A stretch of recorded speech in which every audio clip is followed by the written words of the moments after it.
সুশোভন ভাইয়ের অনেকগুলো সুন্দর সুন্দর গান আমরা শুনলাম। এখন সঞ্জিত দা আমাকে বলেছিলেন আজকে ইষ্ট প্রসঙ্গে কিছু বা ঠাকুরের বিষয়ে কিছু বলার জন্য। তো প্রথমেই আমি সবার উদ্দেশ্যে বলে রাখি, আমি বক্তা বললে যা বুঝায়, আমি কিন্তু বক্তা নই। বক্তারা যেমন ঠাকুরের কথা খুব সুন্দর গুছিয়ে পরিবেশন করতে পারেন, আমার সেরকম কোনো অভিজ্ঞতা বা সেরকম কোনো জ্ঞান নেই। তবু আমি আমার মতন চেষ্টা করব কিছু কথা বলার। তার মধ্যে যেটুকু মনে হবে গ্রহণ করার মতন সেগুলো আপনারা গ্রহণ করবেন, যেটা মনে হবে অপ্রয়োজনীয় সেগুলোকে বাদ দেবেন। প্রথমে বলি, এই যে আজকে বিশ্ব মহামারী, এই পরিপ্রেক্ষিতে আমরা একত্রে বসে কোথাও সৎসঙ্গ বা উৎসবাদি করতে পারছি না, যার জন্য অনলাইনে সারা বিশ্বব্যাপী এখন সৎসঙ্গ চলছে। ঠাকুর এক জায়গায় বলেছিলেন, সবকিছুর মধ্যেই তার ভালোটুকু দেখতে চেষ্টা করি।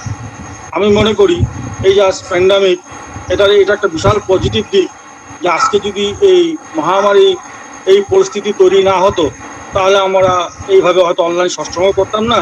আর অনলাইন সৎসঙ্গ করার দরুন এই যে আজকে বিস্কুরে সৎসঙ্গ হচ্ছে, সুশোভনের বাড়ি হচ্ছে আগরতলা, সে এই সৎসঙ্গে যোগদান করছে এবং প্রত্যেক দিনে দেখা যাচ্ছে বিভিন্ন জায়গার লোক বিভিন্ন জায়গায় সৎসঙ্গে যোগদান করছে। তাতে হচ্ছে কি প্রত্যেকের সাথে একটা পরিচয় ঘটছে, একে অপরকে আমরা জানতে পারছি। এই যে আমাদের বিশাল সৎসঙ্গ যে পরিবার, এই পরিবার সম্বন্ধে আমরা অবগত হচ্ছি। এটা একটা বিশাল পজিটিভ সাইড। যাই হোক, এখন যে বিষয় সেটা হচ্ছে ঠাকুরকে নিয়ে। ঠাকুর যে বয়সে পাবনার থেকে দেওঘরে আসেন, দেখা যায় সাধারণত সেই বয়সে মানুষ কর্মক্ষেত্র থেকে রিটায়ারমেন্ট, তো সেরকম একটি বয়সে ঠাকুর এসে দেওঘরে আবার নতুন করে সব সৃষ্টি করলেন। ঠাকুর এক জায়গায় বললেন যে আমার ইনকাম হচ্ছে মানুষ আর খরচ হচ্ছে ভালোবাসা। এই ভালোবাসার উপর দাঁড়িয়েই আর সৎসঙ্গ জগৎ যা কিছু সব। তো ঠাকুরের জীবন যদি আমরা ভালো করে দেখি, তিনি প্রতিনিয়ত মানে যতদিন তিনি সশরীরে ছিলেন, তিনি একটাই চেষ্টা করে গেছেন, আমরা মানুষ কিভাবে ভালো থাকবো, সুস্থ থাকবো, আনন্দে থাকবো। তার এটাই সবসময় চেষ্টা ছিল মানুষকে নিয়ে। সেরকমই দুই একটা ঘটনা আমি প্রথম ঠাকুরের সময়কার ঘটনা বলবো। যেহেতু ঠাকুরের বিভিন্ন ঘটনাতে আমরা বইপত্র পেয়েই থাকি, তাই কয়েকটা ঘটনা বলে আমি অন্য প্রসঙ্গে যাব। ঠাকুর, যে আমি বললাম, সবসময় চেষ্টা করতেন কিভাবে মানুষের মঙ্গল হয়, কিভাবে মানুষ ভালো থাকবে, এই চেষ্টাই কিন্তু তিনি চিরকাল করে গেছেন। ঠাকুর যখন পাবনায় ছিলেন, দেখা গেল আমাদের প্রবীণ কিছু কর্মীরা একটা সময় প্রথম যে ঠাকুরের উৎসব যখন হয়, তারা বাইরে ঠাকুর উৎসব গেলেন, ফিরে এসে ঠাকুরের কাছে নানান গল্প, যে ঠাকুর খুব সুন্দর উৎসব হয়েছে, এইভাবে যদি উৎসব হয় সারা বিশ্ব ব্রহ্মাণ্ড আমরা জয় করে ফেলবো, এসব নানান গল্প তারা করলেন। নেক্সট টাইম যখন তারা উৎসবে যাবেন, পরবর্তী উৎসব, তখন ঠাকুর একটি ছেলেকে দেখিয়ে বলেন যে ওকে তোরা সাথে নিয়ে যাবে। তো ওনারা সেই ছেলেটিকে সাথে করে নিয়ে গেলেন উৎসবে। কিন্তু উৎসবের পরে দেখা গেল প্রত্যেকেরই কিছু না কিছু জিনিস পাওয়া যাচ্ছে না, হঠাৎ চুরি হয়ে। তো সবাই সন্দেহ হলো ওই ছেলেটির উপর, কেউ কিছু বললেন না ছেলেটিকে। দেওঘরে ফিরে আসলেন, ঠাকুরের কাছে ফিরে আসলেন। আসার পর সেই উৎসবের নানান গল্প তারা ঠাকুরকে শোনালেন। এরপরে তার পরবর্তী যে উৎসবে যখন ওনারা গেলেন, ওই ছেলেটিকে কিন্তু আর সাথে নিয়ে গেলেন না। নিয়ে যাওয়ার কারণ একটাই, যে আগের বার সে কিছু জিনিসপত্র এদিক সেদিক করেছে, এই জন্য সেই ছেলেটিকে বাদ দিয়ে ওনারা চলে গেলেন। সেই উৎসবটাকে যখন ওনারা ফিরে আসলেন, এসে যখন ঠাকুরের কাছে সেই উৎসবের গল্প করছেন, ঠাকুর অন্য মনস্ক, ঠাকুর শুনতেই চাচ্ছেন না। তারা যতই গল্প করছে, তারা বিশ্ব ব্রহ্মাণ্ড জয় হয়ে যাবে, এই হয়ে যাবে, ঠাকুর মানে কোনো গুরুত্বই নাই সেদিকে। ঠাকুর নিজের মনে অন্য মনস্ক হয়ে বসে আছেন। হঠাৎ ঠাকুর বললেন, সবই তো বুঝলাম, ওই ছেলেটিকে যে তোদের সাথে নিয়ে যেতে বলেছিলাম, এবার তো নিয়ে গেলি না। তখন তো উপায় নাই, তারা বলতে বাধ্য হলো ঠাকুরকে, আগে ঠাকুর এই ব্যাপার, আগের বার আপনি নিয়ে যেতে বলেছিলেন, নিয়ে যাওয়ার পর দেখা গেল তার মানে একটু চুরি করার অভ্যাস আছে। তখন ঠাকুর বললেন যে একটা চোরকে তোরা মানুষ করতে পারলি না, হ্যাঁ, একটা চোরকে তোরা মানুষ করতে পারলি না, তাকে ছেড়ে দিয়ে তোরা চলে গেলি, আর তোরা বলছিস বিশ্ব ব্রহ্মাণ্ড জয় করার কথা। ঠাকুর খুব অসন্তুষ্ট হলেন, যেটা চোর, ঠাকুর তো জানেনই সে চোর। ঠাকুরের বক্তব্য হলো একটা চোরকে তোরা সঙ্গ দিয়ে তাকে সুস্থ করে তুলতে পারলি না, তাকে বাদ দিয়ে দিলি, আর তোরা বিশ্ব ব্রহ্মাণ্ড জয়ের কথা বলছিস।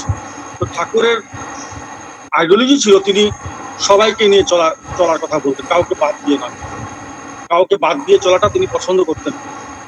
এবং আমি যেটা প্রথমে বললাম, তিনি সর্বদাই চেষ্টা করতেন কি করে মানুষের মঙ্গল হবে।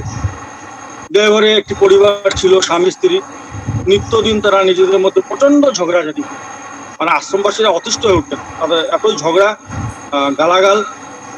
তো ঠাকুরের কানে সবই পৌঁছাতো, ঠাকুর কিছু বলতেন না। একদিন হঠাৎ সেই ভদ্রলোককে ঠাকুর বললেন, দেখতো আকাশের দিকে তাকিয়ে আজকে বৃষ্টি হবে নাকি। তো সে আকাশের দিকে তাকিয়ে বলল, ঠাকুর আজকে মনে হচ্ছে বিকালে বৃষ্টি হবে। দেখা গেল সেদিন বিকালে বৃষ্টি হয়, এবং ঠাকুর সেই ভদ্রলোকটি যখন ঠাকুরের সামনে আসলেন তখন ঠাকুর তার প্রশংসা বিরাট, তুই তো সায়েন্টিস্ট হয়ে গেছিস, দেখ তুই আকাশ দেখে বলে ফেললি যে বৃষ্টি হবে, আর দেখ সত্যি সত্যি বৃষ্টি হবে। এমন ভাবে ঠাকুর তাকে বললেন। এরপর সেই ভদ্রলোক যখন বাড়ি গেলেন, সে আবার ঝগড়া শুরু। কিন্তু সবাই দেখছে যে বউ চেঁচামেচি করছে, কিন্তু স্বামী আর বউকে কোনো কথাই বলছে, চুপচাপ বসে আছে। তো একজন এসে তাকে বলছে, কি ব্যাপার, আজকে আপনার বউ এত গালাগাল দিচ্ছে, চিৎকার চেঁচামেচি করছে, আপনি যে চুপচাপ বসে আছেন। ঠাকুর আমাকে বলেছেন আমি সায়েন্টিস্ট, এই মূর্খের কথা কে উত্তর দেবে। সেই লোকটি বলছে যে ঠাকুর আমাকে বলছেন যে তুই তো সায়েন্টিস্ট হয়ে গেছিস, বিজ্ঞানী হয়ে গেছিস, আকাশ থেকে বলে দিচ্ছিস যে বৃষ্টি হবে, আর এই মূর্খের কথায় আমি এখন ঝগড়া করবো। তো যেই একজন চুপ হয়ে গেলেন, বলা বন্ধ করলেন, বউ আর কতক্ষণ ঝগড়া করবে। আস্তে আস্তে সেই বউ শান্ত হয়ে পড়ল। তো ঠাকুর যে মানুষকে যে পথে আনার যে কায়দা, যেমন এক চাষি, তার চাষে সে দেখছে যে প্রতিদিনই তার ফুলকপির চাষ, সেই চাষ থেকে চুরি হচ্ছে। উৎপত্তি ছিল, একদিন হাতে নাতে সেই চোরকে সে ধরে ফেলে, ধরে সে ঠাকুরের কাছে নিয়ে আসে বিচারের জন্য, যে ঠাকুর আমার চাষের জমির থেকে এরকম ফুলকপি চুরি করে আমি আজকে তাকে হাতে নাতে ধরেছি। ঠাকুর সেই চোরকে জিজ্ঞেস করলেন কি ব্যাপার। সে স্বীকার করলো যে কিনে খাওয়ার তো আমার সামর্থ্য নেই, তাই চুরি করি। যাই হোক, তাকে ঠাকুর তখন বললেন তুই বাড়ি যা। সে বাড়ি চলে গেল। সেই চাষিকে ঠাকুর বললেন তুই প্রতিদিন 2টা করে ফুলকপির বাড়িতে পৌঁছে দিবি। তো চাষির তো মনে মনে রাগ হলো, হাতে নাতে চোর ধরলাম, চোরের তো কোনো বিচার হলোই না, উল্টো ঠাকুর আমাকে বলছে যে তার বাড়িতে গিয়ে এই ফুলকপি পৌঁছে দিতে প্রতিদিন। যেহেতু ঠাকুর বললেন তার তো উপায় নেই, সে সেই চোর যে চোর করেছিল তার বাড়িতে গিয়ে সে প্রতিদিন সেরকম 2টা করে ফুলকপি দিয়ে আসতো। কিছুদিন পর সে একদিন ঠাকুরকে জিজ্ঞাসা করে, ঠাকুর বিচারটা তো আমি ঠিক বুঝলাম, যে চুরি করলো তাকে তো আপনি কিছু বললেন না, বরং আমাকে আপনি বলছেন যে প্রতিদিন 2টা করে ফুলকপি তার বাড়িতে দিয়ে আসতে। তখন ঠাকুর তাকে জিজ্ঞেস করলো, এই 2টা ফুলকপির দাম কত। তো সেই আমলে যা হয়, মানে 1 আনাও না, হয়তো আরো কম। তখন ঠাকুর বললেন জবের থেকে ওর বাড়িতে তুই ফুলকপি দিয়ে এসছিস, সে কি আর চুরি করেছে কখনো। না ঠাকুর, আর কোনোদিন করেনি। বলে তাহলে দেখ, তুই ওর বাড়িতে ফুলকপি দেওয়ার ফলে ও কিন্তু চুরি করা বন্ধ করবে, তাহলে ওই ফুলকপির যে দাম ওর কাছে সেটা বেশি গুরুত্বপূর্ণ, না একটা মানুষ চুরি করা ছেড়ে দিলে সেটা বেশি গুরুত্বপূর্ণ। তো ঠাকুর এইভাবেই সবসময় চাইতেন যে কিভাবে আমরা ভালো থাকি। পাবনাতে যখন ঠাকুরের কাছে সর্বস্তরের লোক আসা যাওয়া শুরু করলো, ভালো মন্দ সবাই আসতো, তখন যারা একটু শিক্ষিত মহল, তাদের মধ্যে একটা গুনগুন করে একটা আলোচনা শুরু হলো যে কি, যে সমাজের যারা অসামাজিক কাজে লিপ্ত সেই সব লোককেও ঠাকুর প্রশ্রয় দেন। ঠাকুর তো জানেন তারা বাজে কাজ করে, অথচ ঠাকুর কাছে গেলে ঠাকুর তাদেরকে আদর সোহাগ সবই করেন। কেন এরকম? তখন কথা প্রসঙ্গে ঠাকুর বললেন যে আমি জানি মাটির কলসি ফুটো, যত জল ঢালি না কেন জল কিন্তু থাকবে না, বেরিয়ে যাবে। তবু একটা আশা করে আমি জল ঢালি, যাতে শেওলা পরে কোনোদিন যদি সেই ফুটো বন্ধ হয়। তো ঠাকুর আমাদেরকে নিয়ে এতটাই আশাবাদী যে যদি ওই শেওলা পরে ফুটো বন্ধ হওয়ার মতন যদি আমরাও সেরকম হই। ঠাকুর আরেক জায়গায় বলেছেন যে আমি ছাগল দিয়ে হাল চাষ করছি, মানে গরু তো পাওয়া যাচ্ছে না, তাই ছাগল দিয়ে চাষের কাজ করছি। তো ঠাকুর চিরকাল এইভাবেই চেষ্টা করে গেলেন যে আমরা কিভাবে মঙ্গলের অধিকারী হব।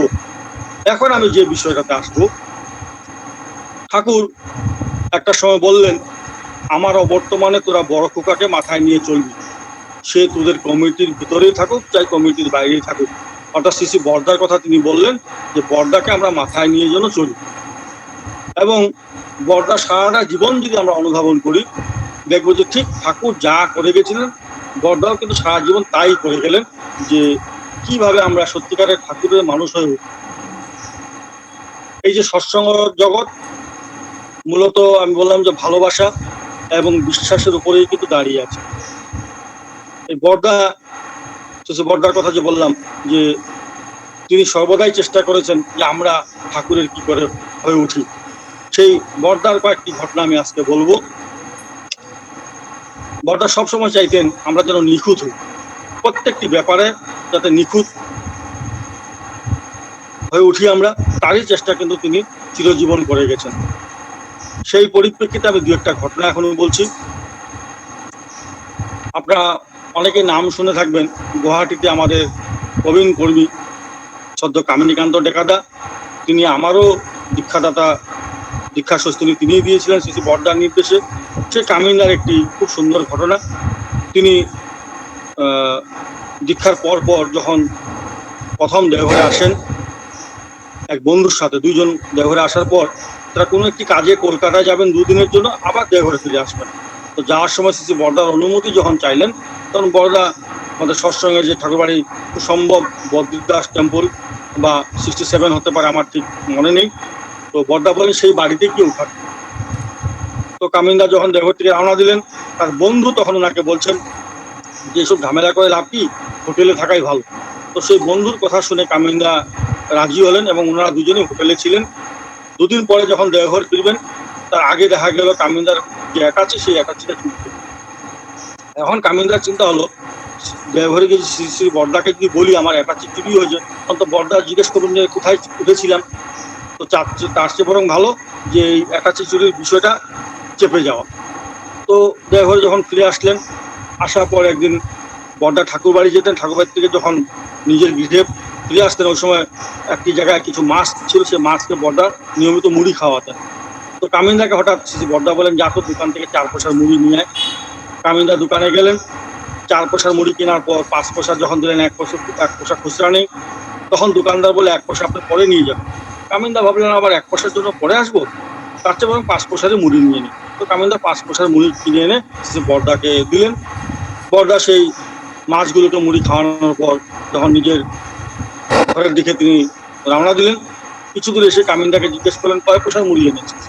তো কামিনদা বললেন আগে 4 পয়সারই মুড়ি নিয়েছিলাম, কিন্তু 1 পয়সার খুচরো ভাবে, পরে 5 পয়সারই মুড়ি। তখন বর্দা বললেন তোকে কয় পয়সা আনতে বলেছিলাম, আগে 4 পয়সা। বলে বর্দা আবার হাঁটা দিলেন। কিছু দূর গিয়ে বর্দা আবার একই প্রশ্ন, তোকে কয় পয়সার মুড়ি আনতে বলেছিলাম। এরকম করতে করতে বর্দা নিজের গৃহে প্রবেশ করার আগে অন্তত 4-5 বার এই একই প্রশ্ন কামিনদাকে করে গেছেন যে কয় পয়সার মুড়ি আনতে। তো কামিনদা ওই একইভাবে বললো যে 4 পয়সার বলেছিলেন, কিন্তু 1 পয়সার খুচরো ভাবে আমি 5 পয়সারই মুড়ি। তখন শিশু বর্দা বলছেন যে যার 4 পয়সায় 1 পয়সা গন্ডগোল হয়, তার কাছে চুরি হবে না তো কার হবে। তারপর বর্দা বলেন দেখ আমি প্রতিদিন ওই মাছগুলোকে ওই 4 পয়সার মুড়ি খাওয়াই, এই যে আজকে তুই 5 পয়সার মুড়ি নিয়ে আসলি, তো কালকে যখন তাদেরকে আমি আবার 4 পয়সার মুড়ি দেবো, তখন কিন্তু তারা অভিমান করবে। এটা আমাদের মানুষের মধ্যে হয়, যারা আমরা বাইরে কাজকর্ম করেন, চাকরি করেন, যারা মাইনে পান মাসে মাসে, সবাই আশা করে যে ইন ফিউচার আমার মাইনেটা যাতে আরো বৃদ্ধি পায়। কারণ মাইনা যদি দেখা যায় পরের মাসে কমে যায়, তখন তারও কিন্তু মন খারাপ হবে। তো এই মাছের বেলাতেও বর্দা বলছেন এই যে আজকে সে 5 পয়সার মুড়ি খেলো, কালকে যখনই আমি 4 পয়সার মুড়ি আবার দেবো, তখন কিন্তু তার অভিমান। তো আমি দেখা বলেন দেখ তুই কিন্তু আমার মাছের চরিত্রগুলো নষ্ট করে ফেলছিস। সত্য কথা কিন্তু কি বললেন যে 4 পয়সায় 1 পয়সার গন্ধ। ঠিক সেরকম একটি ঘটনা, শ্রী বর্দা আসামে গেছেন, গুয়াহাটি, সেখান থেকে তিনি ডিব্রুগড় গেলেন। গুয়াহাটি থেকে ডিব্রুগড় প্রায় 500 কিলোমিটার কাছাকাছি।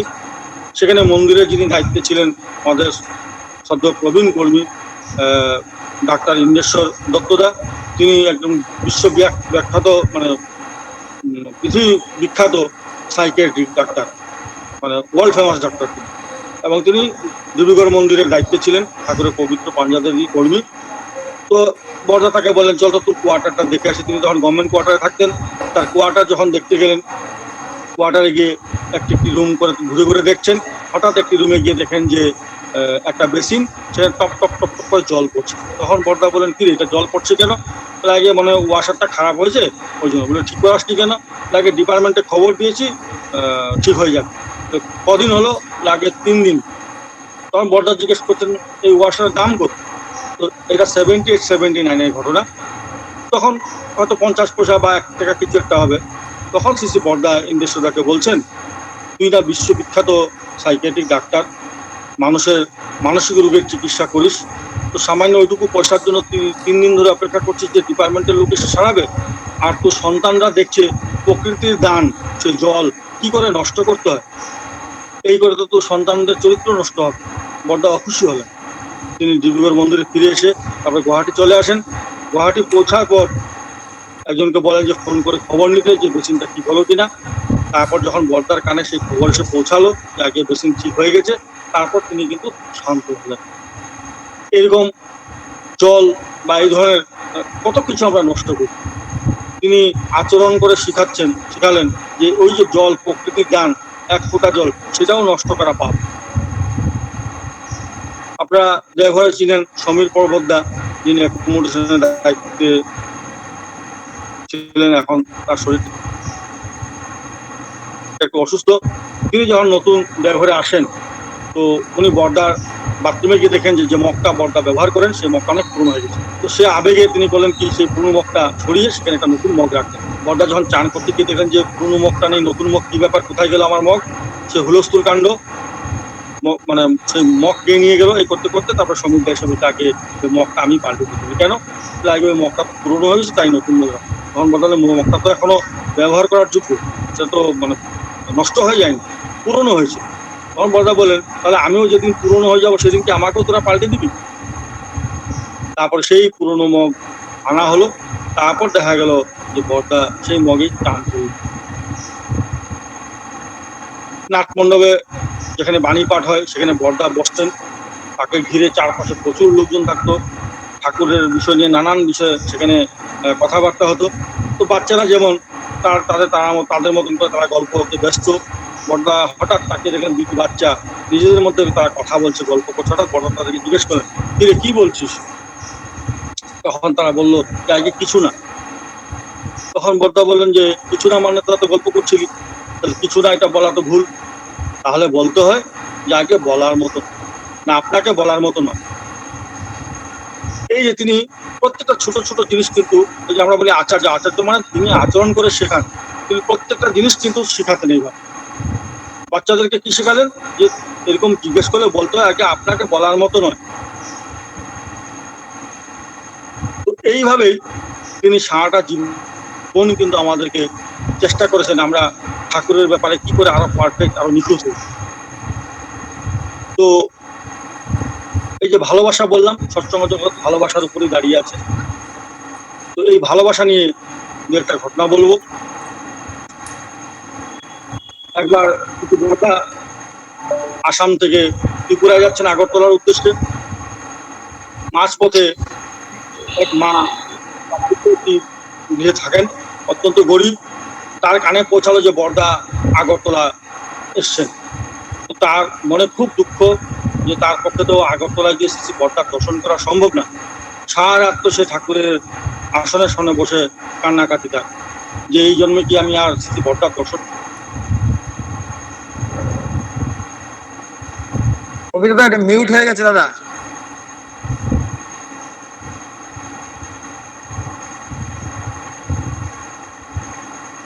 শোনা যাচ্ছে?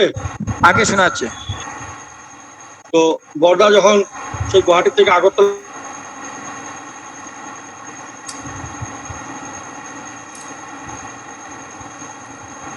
আগরতলা গিয়ে বর্দার দর্শন করা তার পক্ষে সম্ভব না।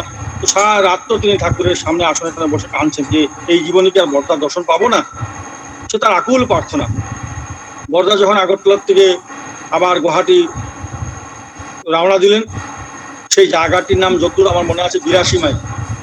সেখানে রাস্তার ধারে একটি কুল গাছ ছিল, সেই কুল গাছের সামনে বড়দার গাড়ি দাঁড়ালো, গাছে ভর্তি কুল, আর বড়দার সাথে অনেকগুলো গাড়ি, প্রচুর লোক। তিনি গাড়ি থেকে নামলেন, সেই গাছ থেকে কুল পড়া হলো।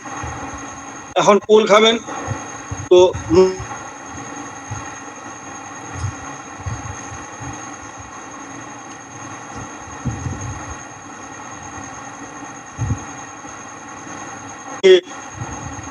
তিনি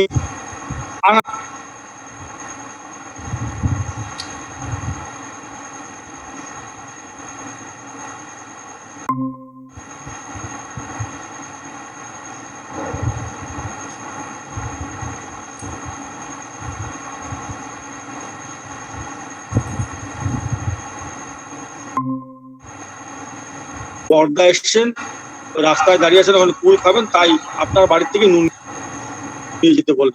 সেই মা তো একদম পাগলের মতন সামনে বসে এই যে আকুল প্রার্থনা, এই জীবনে কি আমার বড়দার দর্শন হবে না। সেই মা দিল দৌড়, সেই রাস্তার ধারে গিয়ে বড়দাকে প্রণাম করলেন। এই যে ভালোবাসা, এটা কিন্তু দুই তরফের। সে মার যেমন ঠাকুরের প্রতি ভালোবাসা, তার আকুল প্রার্থনা ঠাকুর মঞ্জুর করলেন। বড়দারও সেই ভালোবাসা, যে ভক্তের সেই ক্রন্দন তার কানে পৌঁছালো। তিনি সেই রাস্তাতে দাঁড়িয়ে সেই মাকে দর্শন দিলেন। ঠিক সেরকম পূজা দাদার একটি ঘটনা আছে এই বড়দাকে নিয়ে, এরকম যে একবার পূজা দাদা তখন ডিব্রুগড়ে গেছেন। এক ভদ্রলোক তার মেয়ের কোনো শারীরিক সমস্যা নিয়ে দাদাকে নিবেদন করতে আসে, কিন্তু সেই ভদ্রলোক দীক্ষায় শুধু নিয়েছে, সে কিছু করেও না, তার বাড়িতে ঠাকুরের ছবিও নাই, ইষ্টবিধি করে না, কিছুই করে না।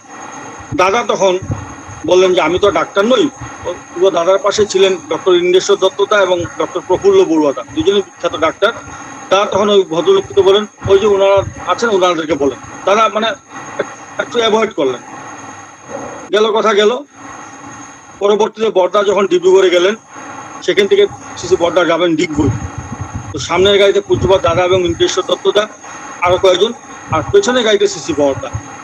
তো ডিব্রুগড় থেকে যখন ডিগবই যাচ্ছেন, ওই যে ভদ্রলোক দাদাকে নিবেদন করতে এসেছিল, ওই রাস্তাতে ওই লোকটি বাড়ি। তো রোড থেকে ওই মানে 100-150 ফুট ভিতরে লোকের বাড়ি। তো বড়দার গাড়ি, দাদার গাড়ি যখন বড়দার গাড়ি যখন যাচ্ছে, তো উনি রাস্তায় দাঁড়িয়ে ওই ওনার গলিতে রাস্তা থেকে হাত জোড় করে দাঁড়িয়েছে।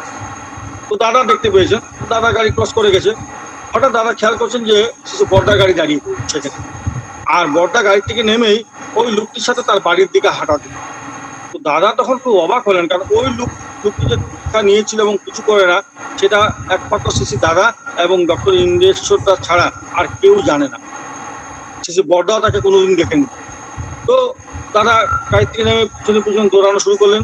গিয়ে দেখেন শ্রী বড়দা ওই বাড়িতে বসে সেই ভদ্রলোকের সাথে এবং তার যে মেয়ে, অসুস্থ মেয়ের সাথে অনেকক্ষণ কথা বলে আবার তিনি এসে গাড়িতে বসেন। অথচ সেখান থেকে ঠিক 1 কিলোমিটার দূরেই কয়েকশো গুরু ভাই হাত জোর করে দাঁড়িয়েছিল। বড়দার গাড়ি কিন্তু সেখানে দাঁড়ায়নি, সোজা বেরিয়ে গেল। এরকম পরপর দুবার দেখা গেল শিশু বড়দা ওই রাস্তায় যাওয়ার সময় ওই ঠিক ওই জায়গায় ওই লোকটি দাঁড়িয়েছিল এবং বড়দা নেমে তার বাড়িতে। সে দাদার বক্তব্য হলো যে, দাদা বলছেন যে আমার মনে হলো একটি কারণ, সেটা হলো সেই ভদ্রলোক যখন আমাকে তার মেয়ের সমস্যার কথা বলতে এসেছিলেন, আমি তাকে গুরুত্ব দিই। ঠাকুর বলেছেন সবাইকে নিয়ে চলার কথা। দাদা বলছেন এই যে তার কথা আমি গুরুত্ব দিলাম না, শুনলাম না, এটা আমার অপরাধ, এবং এই অপরাধ থেকে আমাকে মুক্তি দেওয়ার জন্য বাবা তার বাড়িতে গেলেন। শিশু বড়দার কথা বলছেন যে দাদা বলছেন যে আমাকে এই অপরাধ থেকে মুক্ত করার জন্যই বাবা কিন্তু তার বাড়িতে গিয়ে বসে। তো এই ধরনের অজস্র ঘটনা কিন্তু আমরা দেখি। যেমন ঠাকুর যখন পাবনা থেকে দেওঘর চলে আসেন, হঠাৎ একদিন ঠাকুর বায়না শুরু করলেন যে আমি আজকেই পাবনা যাব। তো সবাই ঠাকুরকে বোঝানোর চেষ্টা করছে যে পাবনা যেতে গেলে এখন পাসপোর্ট লাগবে, ভিসা লাগবে, আর যতই ঠাকুরকে এগুলো বোঝানো হচ্ছে ততই ঠাকুর আরো উত্তেজিত হয়ে যাচ্ছেন। ঠিক সেই সময় বড়দা এসে পৌঁছে। বড়দাকে তখন বললেন যে আমার আজকেই পাবনা যাওয়ার ইচ্ছা, কত লাগে হবে, তাহলে গাড়ি নিয়ে আয়। বড়দা গাড়ি নিয়ে আসলেন। সবাই অবাক হচ্ছে যে বড়দাও তো জানেন, তো বড়দা তো ঠাকুর কিছু বোঝাচ্ছেন না, গাড়ি নিয়ে আসতে বললেন আর গাড়ি নিয়ে চলে আসলেন। তারপরে তো ঠাকুর গাড়িতে বসলেন, বড়দা নিজে চালাচ্ছেন, বেরিয়ে পড়লেন। কিছু দূর যাওয়ার পরে ঠাকুর বলছেন বড়টাকে যে আমার আর যেতে ইচ্ছা করছে না, গাড়ি ঘুরিয়ে নিন, আবার আশ্রমে ফিরে আসতে। পরবর্তীতে যখন অনেকে বড়টাকে জিজ্ঞাসা করলো, আগে আপনি তো জানতেন যে বিনা পাসপোর্টে যাওয়া যায়, অথচ ঠাকুরকে তো আপনার কিছুই বললেন না, ঠাকুর যেই আপনাকে বলেন আপনিও গাড়ি করে ঠাকুরকে নিয়ে রওনা দিলেন। তখন বড়রা বলছেন যে আমরা সবাই জানি বিনা পাসপোর্টে যাওয়া যাবে না, যে কথাটা আমরা জানি সেটা কি ঠাকুর জানবেন না? তারপরে বড়রা বলছেন যে আমার এটুকু বিশ্বাস আছে যে ঠাকুর যদি সত্যিকারে যেতে চাইতেন তাহলে ঠিকই কোনো না কোনো রাস্তা বেরিয়ে যেত। তো এই ছিল ঠাকুরের প্রতি তার বিশ্বাস। এই বিশ্বাস নিয়ে আরেকটি খুব সুন্দর ঘটনা পুজোবা দাদার। ঠাকুর থাকাকালীন তিনি একদিন কলকাতায় যাবেন, সন্ধ্যার পর ঠাকুরকে গিয়ে নিবেদন করলেন কলকাতা যাওয়ার বিষয়ে। তখন ঠাকুর বললেন বড় কুকাকে বল, বড় কুকা মানে শিশু বড়দাকে নিবেদন করতে বলেন। তিনি যখন বড়দাকে অর্থাৎ তার বাবাকে এসে নিবেদন করলেন কলকাতা যাওয়ার বিষয়ে, তখন শিশু বড়দা বললেন আজকে পূর্ণিমা যেতে হবে, কালকে যা। তো দাদা আর গেলেন না। তো দাদা এসে বাড়িতে ছাদে বসে সারা রাত তো সেই পূর্ণিমার চাঁদের যে সৌন্দর্য তিনি সেটা উপভোগ করলেন। দাদার এমন একটি ঝোঁক ছিল এই চাঁদ তারা এসব দেখার। তিনি সারা রাত ধরে সেই চাঁদের সৌন্দর্য তিনি উপভোগ করে গেলেন। পরদিন তিনি যখন কলকাতায় গেলেন, সেখানে পূজনীয় মা তখন ছিলেন, মা মানে পুজোর দাদার মা। তো সেখানে মায়ের সাথে কথায় কথায় হঠাৎ মা জিজ্ঞেস করলেন যে এখন কোন পক্ষ চলছে। তখন শিশি দাদা বললেন যে কৃষ্ণপক্ষ। মা বলছেন না এখন শুক্লপক্ষ চলছে। তখন দাদা বলছেন না এই তো পূর্ণিমা গেল। মা বলছে হতেই পারে না। তো মা ছেলের এই কথার মধ্যে তখন হলো যে পাজি নিয়ে আয়। পাজি মানে পঞ্জিকা নিয়ে আসতে বললেন। সে পঞ্জিকা খুলে দেখা গেল না, সে তো অমাবস্যা ছিল এবং এখন শুক্লপক্ষ। তো দাদা খুব অবাক হলেন যে অমাবস্যা থাকলে আমি সারা তো সে পূর্ণিমা সে চাঁদ দেখলাম কি করে, অমাবস্যায় তো চাঁদ দেখা যায় না। তো তিনি যখন আবার দেহঘর আসলেন, তখন একদিন সে বড়টাকে জিজ্ঞেস করলেন পুজোর দাদা যে আগে তুমি সেদিন বললে আজকে পূর্ণিমা যেতে হবে না, আমি গেলাম না এবং আমি সারা রাত তো সেই চাঁদ দেখলাম, অথচ পরে গিয়ে দেখি যে পঞ্জিকায় সেদিন অমাবস্যা ছিল, এটা কি করে সম্ভব?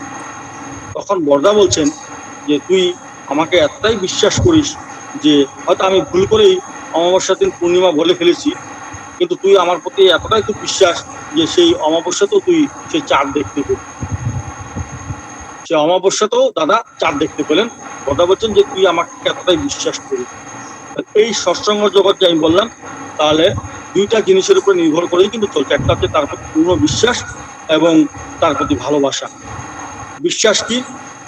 যখন কোনো বিরুদ্ধভাবেই আমার মনকে টলাতে পারে না, তাই হচ্ছে বিশ্বাস। আমরা সৎসঙ্গ জগতে এরকম অজস্র ঘটনা আছে যে সহজ বিশ্বাস নিয়ে যদি আমরা এগিয়ে যাই, তার নির্দেশ পালন করি, তার ফল কী হয় সেটাও আমরা দেখেছি। এবং মনে যদি বিশ্বাসের কোথাও যদি খামতি থাকে, কোথাও যদি অবিশ্বাসের বীজ থাকে, তাহলে তার পরিণতি কী হয় সেটাও কিন্তু আমরা দেখেছি। তো সেরকম এই বিশ্বাস অবিশ্বাস নিয়ে দুই একটা ঘটনা আমি বলব। যেমন আপনারা অনেকেই চিনবেন বা জানতেন, আমাদের শিশু বড়দা বাড়িতে থাকতেন গৌরীদি, তিনি এখন নাই, দেহ রেখেছেন, গৌরী জানা। তো তিনি যখন দেহঘরে থাকার জন্য আসেন ঠাকুর থাকাকালীন, কিছুদিন পর তার চোখের একটি সমস্যা দেখা দিল। তখন অনেক বিশিষ্ট ডাক্তাররা বললেন যে খুব অচিরেই সে আর চোখে দেখতে পাবে না। কিন্তু শিশু বড়দা, যে আমি আগেও বললাম যে কি করে মানুষের মঙ্গল হবে সেটাই তার একমাত্র ধ্যান জ্ঞান।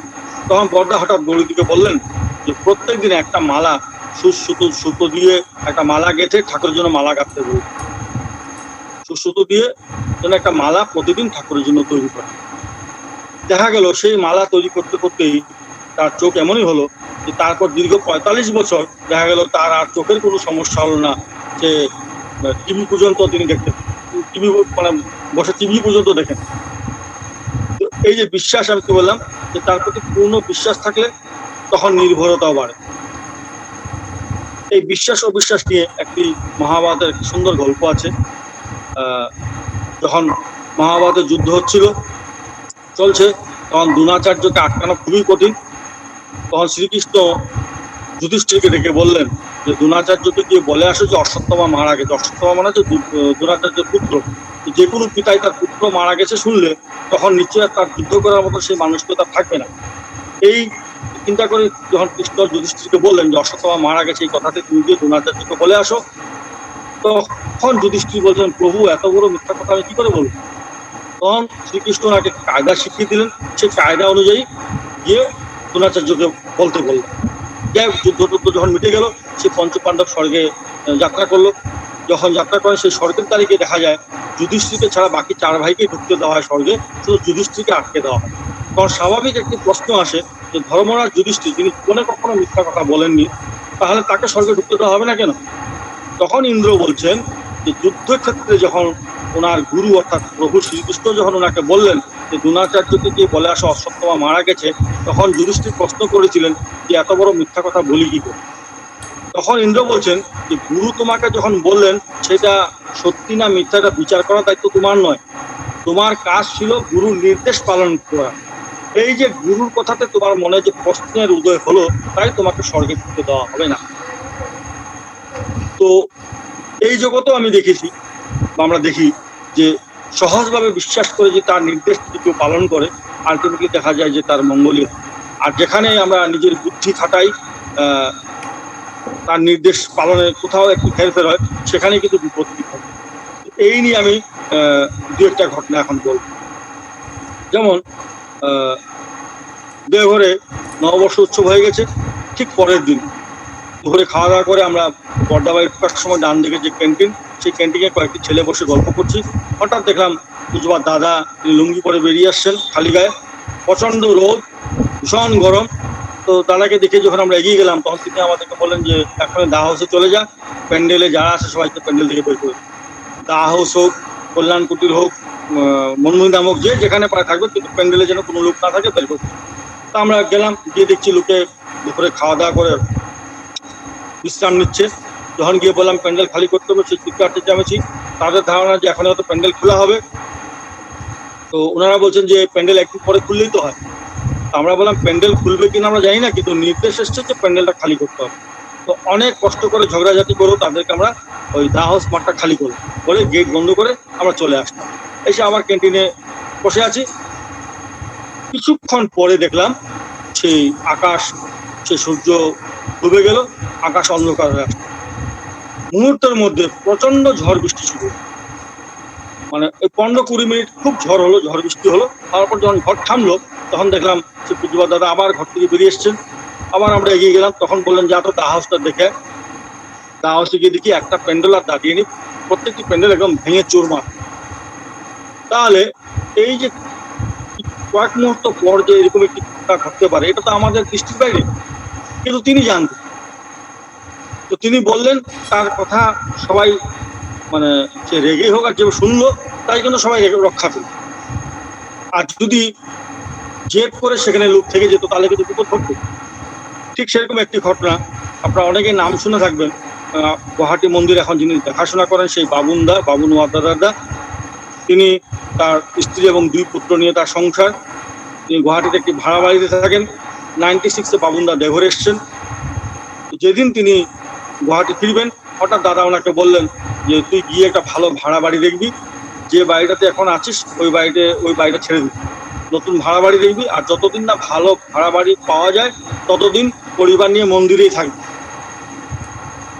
তো বাবুনদা গুয়াহাটি পৌঁছেই বাড়ি থেকে বউকে বললো যে মিনিমাম যেটুকু জিনিসপত্র দরকার গুছিয়ে দাও, মন্দিরে গিয়ে থাকতে বলে। কেন বলে দাদা বলেছেন যে নতুন ভাড়া বাড়ি দেখতে, এই বাড়িটা ছাড়ার জন্য। তখন না বউ বলছে ঠিক আছে, নতুন ভাড়া বাড়ি দেখো, যখন পেয়ে যাবে তখন এটা ছেড়ে দেবো।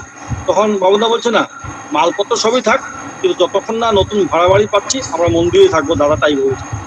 এই বলে উনি ওনার স্ত্রী এবং 2 পুত্রকে নিয়ে মন্দিরে চলে আসেন। সেই দিন আমিও গুয়াহাটিতে উপস্থিত ছিলাম, এবং সেই দিনটা এই জন্যই মনে আছে, 96-এ সেদিন ইন্ডিয়া ভার্সেস শ্রীলঙ্কার ক্রিকেট ওয়ার্ল্ড কাপের সেমিফাইনাল ম্যাচ ছিল ইডেন গার্ডেনে। এবং সন্ধ্যার পর সারা গুয়াহাটি শহরে তখন একদম ফাঁকা, সবাই খেলা দেখায় ব্যস্ত। আমরাও মন্দিরে বসে খেলা দেখছি। ঠিক সন্ধ্যা 7টা সাড়ে 7টায় হঠাৎ দেখি অ্যাম্বুলেন্স এবং পুলিশ গাড়ির সাইরেনের আওয়াজ। একটি ছেলে দৌড়ে এসে বলছে যে বাবুনদার যে বাড়িটাতে ভাড়া ছিল ওখানে আলফা এসে অ্যাটাক করেছে, গুলাগুলি হয়েছে। শুনেই আমরা দৌড়ালাম। তো ততক্ষণে ওখানে আর্মি পুলিশ সব ভরে গেছে, আমরা কাছে যেতে পারলাম না। পরের দিন সকালে যখন গেলাম, গিয়ে দেখি অ্যাকচুয়ালি বাবুনদার বাড়ির যিনি মালিক, তিনি একটি কলেজের প্রফেসর ছিলেন এবং একটি পলিটিক্যাল পার্টির সাথে ওনার ইনভলভমেন্ট ছিল। উনি যখন ওই সন্ধ্যার সময় গাড়ি করে এসে না বাড়ির গেটের সামনে গাড়ি থেকে নেমে গেট খুলে বাড়িতে ঢুকবেন, তখনই মানে পেছন থেকে গুলাগুলিটা শুরু হয়। তো মানে গেট খোলা পরে একটা উঠোন ছিল, উঠোনের পরে ওনার বাড়ি, এবং বাঁদিকে যে ঘরগুলো, বাঁদিকে একটি বাড়িতে বাবুনদারা থাকে। তো উনি প্রাণ বাঁচানোর দৌড়েই নিজের ঘরের দিকে না গিয়ে বাবুনদার যে ঘরটা থাকতো সেই ঘরের দিকে দৌড়, তখন অজস্র গুলি করে এবং সেই প্রফেসর সেখানে স্পটেড হয়ে যায়। তো আমরা গিয়ে দেখি বাবুনদা যে বাড়িটাতে থাকতেন সেই বাড়ির দেওয়ালে অজস্র ফুটো, মানে গুলি, সে AK-47 গুলি দিয়ে দেওয়াল ফুটো হয়ে গেছে। তখন আমরা ভাবছি যে বাবুনদা যদি তার পরিবার নিয়ে যদি সেখানে থাকতো, যতটা গুলি তার ঘরে ঢুকেছে, মানে নির্ঘাত সেখানে তারা মারা যেত। তো সিসি দাদা দেখা গেল হাত ধরে তাদেরকে কিন্তু রক্ষা করলো। ঠিক সেরকম একটি ঘটনা, আমি যখন 93-তে গুয়াহাটিতে পড়াশোনা করি, মন্দিরে থাকি, আমার এক পরিচিত ভদ্রলোক এসে হঠাৎ আমাকে ধরলেন যে পুরী যাবেন এবং তার সাথে আমাকে যেতেই হবে। তখন পুরীতে শ্রী বরদা সপরিবারে থাকেন, সপরিবারে ছিলেন। তো যখন রওনা দিলাম গুয়াহাটি থেকে, মাঝপথে সেই লোকটি আমাকে বললো, পবিত্র ভাই, দাদার কাছে একটা নিবেদন করতে হবে, আমার শৈক্ষণিক ব্রত ভঙ্গ হয়েছে। তো পুরীতে যখন পৌঁছালাম, হোটেলে উঠেছি, সন্ধ্যার সময় যখন গেলাম পাটনার পর দাদাকে যখন দর্শন প্রণামে গেলাম, দাদাকে গিয়ে নিবেদন করলাম যে আগে এই দাদাটি আমার সাথে এসছে, উনি শৈক্ষণিক ব্রত ভঙ্গ করে। দাদা আমাকে বললেন, ওকে বল এখান থেকে যখন যাবে সোজা বাড়ি যাবে, বাড়িতে গিয়ে বললেন যে 4 দিনের ব্রত করবে। তো আমরা 4 দিন পুরীতে ছিলাম। অদ্ভুত ঘটনাটা হলো এটাই যে একবার নিবেদন করলাম, তিনি আমাকে উত্তর বলে দিলেন শেষ, কিন্তু তা নয়। 4 দিন প্রত্যেক দিনই যখন দাদার কাছে আমি গেছি, দাদা ওই একই কথা আমাকে রিপিট করে যে শোন, ওকে কিন্তু ভালো করে বুঝিয়ে দিবি, সোজা বাড়ি গিয়ে যেন 4 দিনের ব্রত করবি। তখন 4 দিন পর যখন রওনা দিলাম, সেই লোকটিকে আমি পই পই করে বুঝলাম, দেখেন নিবেদন যখন করলাম তিনি তো একবার উত্তর বলে দিলেন, অথচ প্রত্যেকদিন দেখার সাথে সাথে কিন্তু এই কথাটি আমাকে বলছেন, তাহলে বিষয়টা কিন্তু খুব সিরিয়াস। আপনি সোজা বাড়িতে গিয়ে কিন্তু বাজার টাজার করে পরদিন থেকে কিন্তু ব্রত শুরু করবেন। তো গুয়াহাটি আমরা পৌঁছালাম সকাল এই 10টা, 10:30, 11টার দিকে। উনি যেহেতু ডিব্রুগড়ে থাকেন, ওনার গাড়ি হচ্ছে রাত্রে 8টায়। উনি বললেন এই দুপুরবেলাটা আমি কি করবো, আমার এক দিদি থাকে গুয়াহাটিতে, আমি একটু তার সাথে দেখা করবো। ঠিক আছে, তো উনি ওনার দিদির বাড়িতে চলে গেলেন, আমি মন্দিরে চলে গেলাম।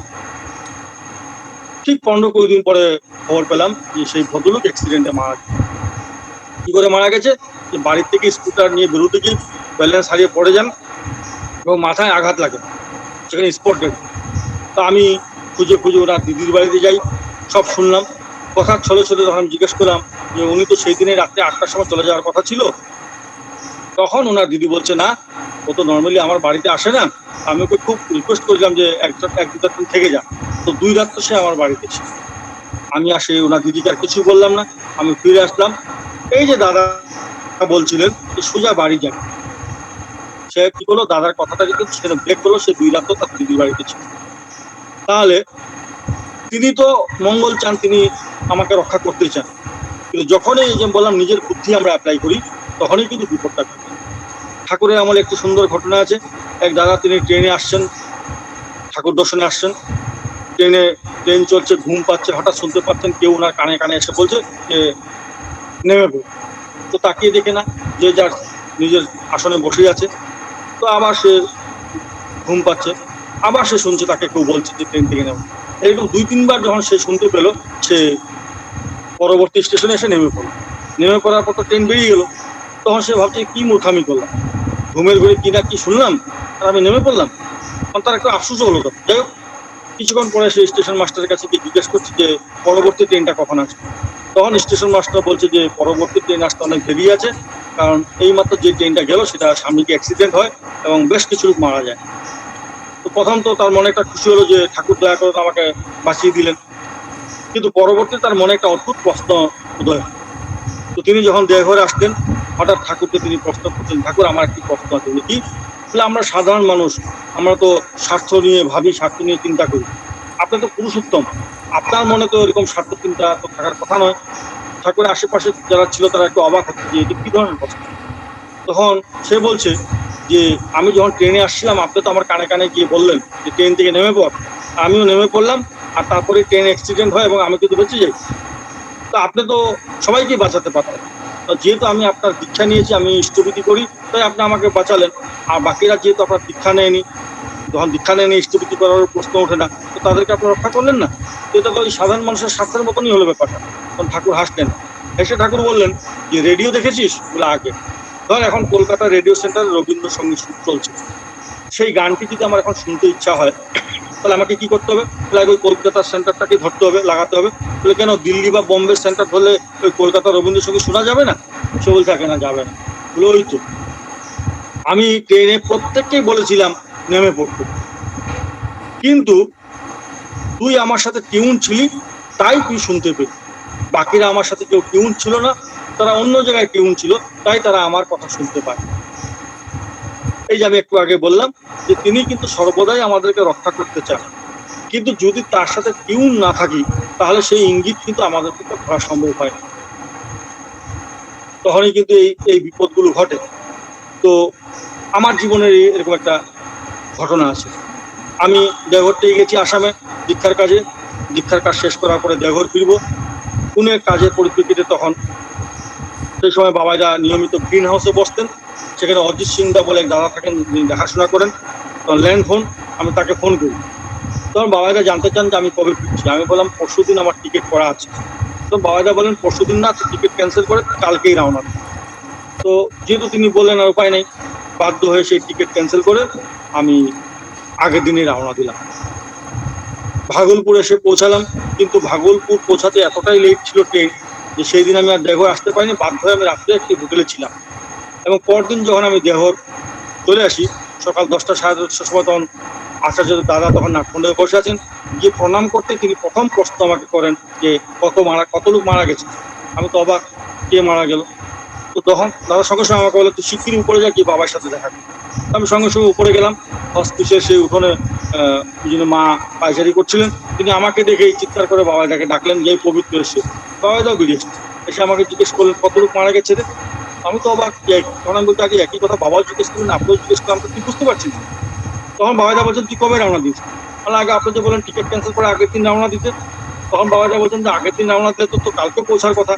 আমি হ্যাঁ, কালকে পৌঁছার কথা, কিন্তু ট্রেন লেট থাকায় আমি রাত্রে ভাগলপুরে হোটেলে ছিলাম। তখন আমাকে বললেন যে তুই যে ট্রেনের টিকিট ছিল, আসার কথা ছিল, তুই খবর নে তো সেই ট্রেনের। তারপরে খবর নিয়ে জানলাম সেই ব্রহ্মপুত্র মেল, যেটা আপনার ডিব্রুগড় থেকে দিল্লি যায়, সেই ট্রেন কুকুরাঝাড় স্টেশন পার হওয়ার পর বোম ব্লাস্ট হয় এবং 3টা কম্পার্টমেন্ট, 4, 5, 6 3টা কোচে প্রায় 180 জনের লোক মারা যায়। এবং আমার টিকিট ছিল সেই 5 নম্বর কোচে। তো এই যে বাবাইদা হঠাৎ বললেন যে টিকিটটা ক্যান্সেল করে আগের দিন রওনা দেয়, তো যেহেতু তার কথা শুনলাম, তাই কিন্তু রক্ষা পেল। আমার নিজের আপন জামাইবাবু, ছোট জামাইবাবু এবং দিদি, আমার জামাইবাবু ONGC-তে চাকরি করেন, তার এপিলেপসির সমস্যা। হঠাৎ কয়েক সেকেন্ডের জন্য তিনি অজ্ঞান হয়ে যান। একবার তার গুয়াহাটিতে বাড়ি, তিনি তাদের বাড়িতে কুয়া আছে, সেই কুয়োর থেকে জল তুলতে গিয়ে ঠিক সেই সময় এরকম হলো, তখন তিনি কুয়োতে পড়ে যান, তার পায়ের অ্যাঙ্কেল পর্যন্ত ভাঙে। তো ONGC থেকে তাকে সারা ভারতবর্ষে যেখানে যেখানে সম্ভব সব জায়গায় ট্রিটমেন্ট করানো হয়, কিন্তু তিনি সুস্থ হন। তো 98-এ পুজোবার দাদা তখন গুয়াহাটিতে, আমার দিদি জামাইবাবু এসছে। দাদার কাছে যখন প্রণাম করতে এসে আমি তখন দাদাকে নিবেদন করি আগে আমার আমার ঠাকুর দিদি এবং জামাইবাবু। জামাইবাবুর দিকে তাকিয়ে দাদা তখন জিজ্ঞেস করলেন শরীর কেমন? তো জামাইবাবু বলছে আগে ভালো। দাদা আবার রিপিট করলেন সত্যি সত্যি ভালো তো? বলছে আগে ভালো। তখন দাদা আমার দিকে তাকাতে বলে আগে মোটেও ভালো না। বলে কি হয়েছে? তখন আমি বললাম যে ওনার এই সমস্যা, ওই হঠাৎ তিনি অজ্ঞান হয়ে যান, আর দিদি খুব আতঙ্কে থাকে। তখন দাদা আমাকে বলেন আমি যা করতে বলবো করবে তো? তখন বললেন যা করবো। তখন পুজো দাদা 2টা হোমিওপ্যাথিক ওষুধ আমাকে লিখে বলেন কলকাতার অমর কারাদার সাথে যোগাযোগ করতে, এবং আমাকে বলেন যে প্রথম 8 দিন জল খেয়ে থাকতে হবে, 9 দিন থেকে স্বাভাবিক নিয়মে খাওয়া শুরু করবে, এবং এই ওষুধ 3 বছর খাবে, একদিনও গ্যাপ দেবে না। একদিন গ্যাপ দিলে কিন্তু 0 থেকে শুরু করতে হবে। তো আমি সেই কলকাতা থেকে সেই ওষুধ আনানোর ব্যবস্থা করে দিলাম। তারপর দিদি জামাইবাবু চলে গেলেন। তো 8 দিন তো শুধু জল খেয়ে থাকতে বললেন। 4 দিনের দিন রাত্রে দিদি আমাকে ফোন করে বলছে যে তোর জামাইবাবু আর পারছে না, পাগলের মতন চিৎকার করছে। আমি বললাম দাদা যখন বলেছেন মরবেন, তুই এমন একটি রুমে ঢুকা, সেটা জল ছাড়া কিছু রাখবি না, আর রুম তালা মেরে দিবি। তো দিদি তাই করলো, একটা রুমে জলের ব্যবস্থা করে রুম তালা মেরে দিল। তো চিৎকার চেঁচামেচি যা করছে করছে, এই করে অনেক কষ্টে তিনি 8 দিন পার করলেন। 9 দিনের দিন থেকে তিনি স্বাভাবিক নিয়মে খাওয়া শুরু করলেন এবং সেই ওষুধ শুরু করলেন। 3 বছর তিনি খেলেন। কিন্তু 98 থেকে এখন 2020 মানে 22 বছর হয়ে গেল, তার কিন্তু আর সে অজ্ঞান হওয়ার ঘটনা তার। তো এই ধরনের অজস্র ঘটনা কিন্তু আমরা দেখেছি। যে কথা শুনলে কি হয়, কথা না শুনলে কি হয়। তো এই যে আমি বললাম তার প্রতি পূর্ণ বিশ্বাস এবং ভালোবাসা। এখন যে প্রসঙ্গটা আমি বলবো, আমি আর বেশি লম্বাও করবো না, যে আমরা সবসময় বলি আচার্য সঙ্গ করতে হয়। কেন করতে হয়? যে আজকে ঠাকুরকে সশরীরে কিন্তু আমি পাচ্ছি না আমার চোখের সামনে। তাহলে ঠাকুর কিসে খুশি হবেন আমার তো জানা নেই। আমাদের তো জানা নেই। শ্রী বর্দার ঘরে গল্প হচ্ছে, বর্দা গল্প শুনতে পছন্দ করতেন। আপনারা অনেকে নাম শুনে থাকবেন দীননাথ শর্মা, তিনি আমাদের ঋত্বিক কার্যালয়ের দায়িত্বে ছিলেন। হঠাৎ দীনদাকে শ্রী বর্দা বলেন যে গল্প করতে ঠাকুর। তো দীনদা হঠাৎ মানে হু হু করে কান্না শুরু করলো। পুরো ঘরে প্রচুর লোক একদম পিন ড্রপ সাইলেন্ট হয়ে গেল, সবাই চুপ, কি হচ্ছে? দীনদা শুধু কেঁদেই যাচ্ছে। কাঁদতে কাঁদতে তিনি হঠাৎ বললেন বর্দাকে, আগে ঠাকুরের কথা কি বলবো, ঠাকুরকে কি করে প্রণাম করতে তাই তো জানতাম না। সেটাও তো আপনি আমাদেরকে শিখালেন। এই যে আমি কি বললাম যে ঠাকুর কিসে খুশি হন আমাদের তো জানা নেই। তো এই আচার্য যে বলি আমরা, আচার্য মানে তিনি আচরণ করে আমাদের শিখান যে কিভাবে চলতে হবে। তো এই যে আমরা বলি দেওঘর আসার কথা, আমি এই দাদার সম্বন্ধে কয়েকটা কথা বলবো আগে, আর তারপরে কয়েকটা বাবাইদার সম্বন্ধেও কিছু কথা বলবো। যেমন আমার এখনো মনে আছে ছোটবেলা, তখন ক্লাস 7-এ পড়ি, স্কুল থেকে এসে খেলতে বেরিয়ে যাই, খাওয়া দাওয়া করে খেলতে খেলতে প্রার্থনার সময় কখন পার হয়ে যায় খেয়াল ছিল না। বাড়িতে যখন ফিরি, বাবা বসে আছেন, আমার বাবা খুব রাগী, মানে রাগী প্রকৃতির। তিনি আমাকে জিজ্ঞেস করলেন যে কয়টা বাজে। আমি তো বুঝতে পারছি আজ আমার কপালে দুঃখ আছে। আমি বললাম আগে প্রার্থনা কয়টায়? আমি বললাম আগেই। তাহলে প্রার্থনার সময় আসলি না যে? আমি বললাম আগে খেলতে খেলতে আর খেয়াল ছিল না, প্রার্থনার সময় পার হয়ে যায়।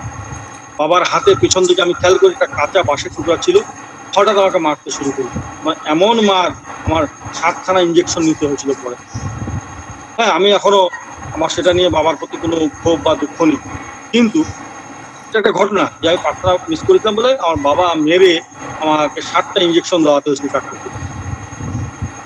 সেই ঘটনা সূত্র ধরে বলছি, দেওঘরে যখন আমার থাকা শুরু হয়, তখন পরম পূজবা শ্রী দাদা প্রত্যেকদিন সন্ধ্যা প্রার্থনা করে বাণী পাঠ হতো। বাণী পাঠের পরে সেখানে বসে থাকতেন এবং তার সম্মুখে দুখানা গান হতো এবং সেই গানের সঙ্গে আমি বাজাতাম।